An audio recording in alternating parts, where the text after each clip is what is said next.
Andiamo a Badia Polesine, oggi affollata riunione per un primo bilancio dei danni della tromba d'aria del 14 agosto scorso. Si parla di oltre 100 milioni di euro. La Regione ha assicurato il suo impegno, ma per queste calamità purtroppo sempre più frequenti diventa fondamentale l'assicurazione delle aziende agricole.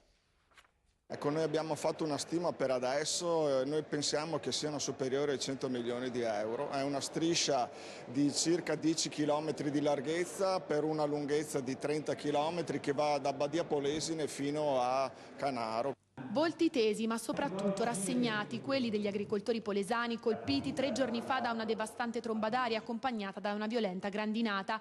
Un primo bilancio del disastro è stato presentato nel corso di un'affollata assemblea nel municipio di Badia Polesine. Presenti molti sindaci dei 19 comuni colpiti, i rappresentanti delle associazioni agricole, Coldiretti, CIA, Confagri e Eurocoltivatori, ma anche tanti cittadini. Assenti, nonostante la richiesta di calamità naturale già inoltrata, i rappresentanti della provincia di Rovigo. È una tragedia. Noi stiamo aspettando ancora gli aiuti per la siccità del 2012, per le alluvioni del 2013 e speriamo che la Regione accolga questa straordinarietà. Purtroppo il Fondo di Solidarietà Nazionale ha una disponibilità limitatissima, pensate sono 18 milioni di euro a livello nazionale, quindi speriamo poco che arrivi. E anche qua un appello agli istituti di credito perché slaccino le borse dei soldi, perché l'agricoltura polesana è in ginocchio.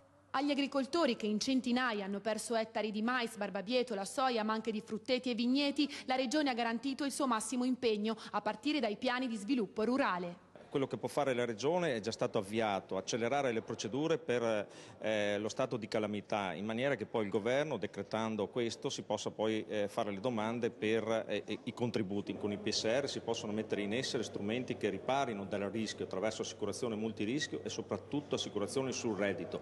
Questa è la strada, non a lungo termine ma nel breve periodo, e su questo credo che come Regione dobbiamo sollecitare e andare avanti a sprombattuto.